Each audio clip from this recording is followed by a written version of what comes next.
ஆட்டார் கப்பரமேஸ்வரன் முருகன் மீது எழுதிய குறிஞ்சு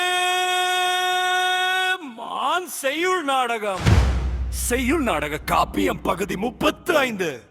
ஆசிரியப்பாவின் தொடர்ச்சி ராகத்தில் பாடுதல்.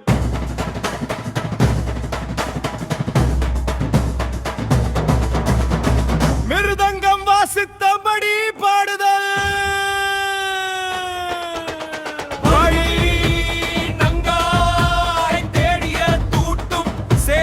அசைவும் இசைக்கு நின் இசையும் கேலிதம் தருவதாய் தீர்ந்தரு விழிமகிழ்ந்த விழிலையும் மயிலையும் உருக்கும்.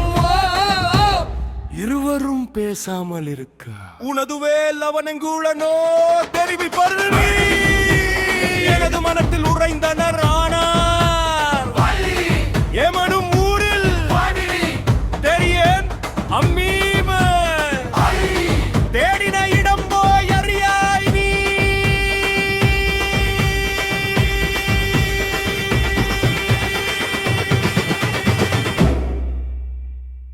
அங்கமுத்து முருகர் தம்மிடம் தேடினர் இனியன பேசினன் ஒரு நாள். ஆகா ஆகா பாடம் படை வேறு உரைந்தனை என் மனை முளை மனை மாறி எரியதோ என்றான் கொடுவேறு தரவும்.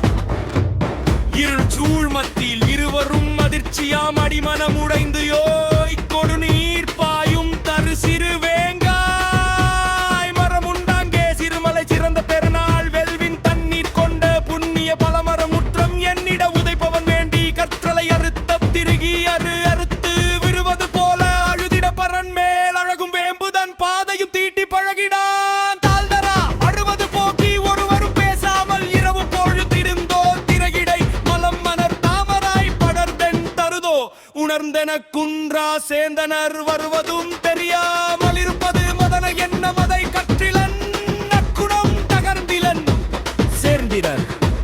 சேர்ந்திலன் கார்குடில் பார்த்திலன் தீர்க்கமும் என்றும் தெரியார் காண வீடும் தீந்தழல் வீட தடுத்து குருவிலன் எறும்பு கூட்டில் புலித்தோல் அருமுகமோ வரும் தேரோ தரவு எந்து என்றரன் எயையும் கடந்தார் தீசுடர் படவும் தப்பினர் ஏனோ நானும் நின்று இருந்த